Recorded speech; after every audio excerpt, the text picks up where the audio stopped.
So I just wanted to share my love dare with you. I've been reading this, and this is day 11, and it's such a good dare, and it's such a good, it's just so good. I just want to share it with you. So it says, love cherishes, and then in the subtitle, it says, we both, and this is written by Michelle. My wife's name is Michelle. She said, we both promise if we ever fall off track, we will both do the love dare all over again, which it's pretty deep. So here, listen to this. Scripture verse says, husbands ought also to love their own wives as their own bodies. Ephesians 5:28. Consider these two scenarios. A man's older car begins having serious trouble, so he takes it to a mechanic. After an assessment is made, he is told it will need a complete overhaul, which would tax his limited budget. Because of the expensive repairs, he determines to get rid of the car and spend his funds on a new vehicle. Seems reasonable, right? Yeah, I'm a car salesman, so yeah, that's a real good idea. You get a new one. Sometimes I'll joke with customers in the service drive or in the sales department for service. I said, hey, it's easier to just trade it in and get a new one instead of changing the oil. Because they're just changing the oil. So anyways. Another man, an engineer, accidentally crushes his hand in a piece of equipment. He rushes to the hospital and has it x-rayed, finding that numerous bones are broken. Although frustrated and in pain, he willingly uses his savings to have it doctored and placed in a cast. Then gingerly nurses it back to health over the following months. This, too, probably seems reasonable to you. The problem with our culture is that marriage is more often treated like the first scenario, a discardable possession. When your relationship experiences difficulty, you are urged to dump your spouse for a newer model. But those who have this view do not understand the significant bond between a husband and a wife. The truth is, marriage is more like the second scenario. You are part of one another. You would never cut off your hand if it was injured, but would pay whatever you could afford for the best medical treatment possible. That's because your hand is priceless to you. It's part of who you are. And so is your mate. Marriage is a beautiful mystery created by God, joining two lives together as one. This not only happens physically, but spiritually and emotionally. You start off sharing the same house, the same bed, the same last name. Your identity as individuals has been joined into one. When you find success at your job, both of you rejoice. When one of you goes through a tragedy, both of you feel it. But somewhere along the way, you experience disappointment and pain. Your relationship gets broken. The sobering reality that you married a very imperfect person sets in. This, however, does not change the fact that your spouse is still part of you. Ephesians 5:28-29 says, husbands ought to also love their own wives as their own bodies. He who loves his own wife loves himself. For no one ever hated his own flesh, but nourishes and cherishes it. The word cherish means to make warm. Imagine a newborn baby who feels alone, cold, hungry, and afraid, longing to be held. Then his new mother lovingly picks him up, nursing, caressing, and holding her infant child.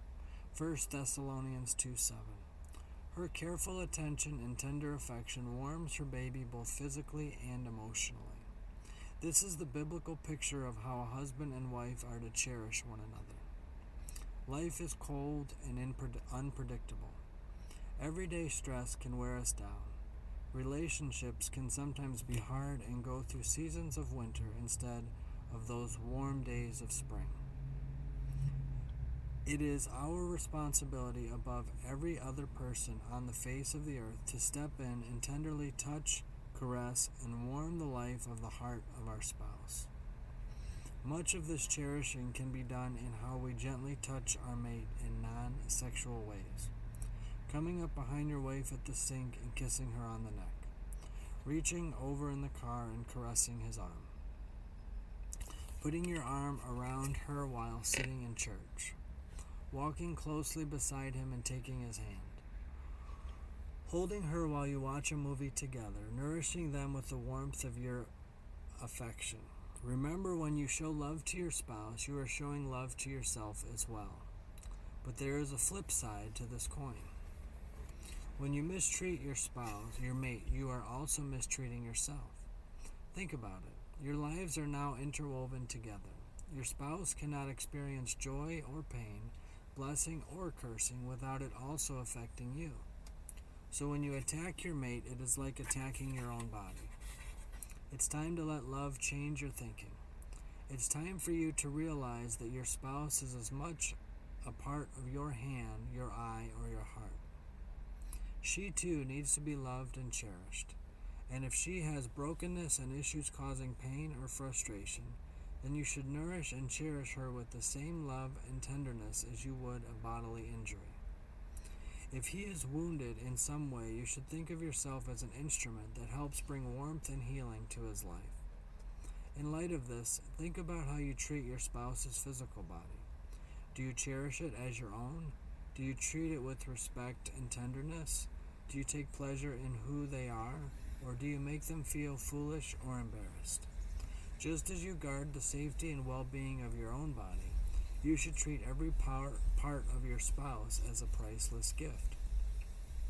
Whenever a husband looks into the eyes of his wife, he should remember that he who loves his wife loves himself. And a wife should remember that when she loves him, she is also giving love and honor to herself. When you look at your mate, you're looking at a part of you, so treat her well. Speak highly of him. Nourish and cherish the love of your life. Today's dare. How can you warm the heart of your spouse today? Look for opportunities to bring warmth to the coldness in his or her life. If possible, give them an unexpected, tender touch. Choose a gesture that says, "I cherish you," and do it with sincerity. Check here when you've completed today's dare. And then it asks, how did you choose to show that you cherish your mate? What did you learn from this experience? And then one more scripture says at the bottom, answering him, Jesus said, "What do you want me to do for you?" Mark 10:51. So maybe sometimes we should ask our spouse, what do you want me to do for you? That's what Jesus asked. So thanks for listening. Be a blessing to those around you. Show love. I dare you to show love to not only your spouse, but your children, your friends, your neighbors, whoever is around you today.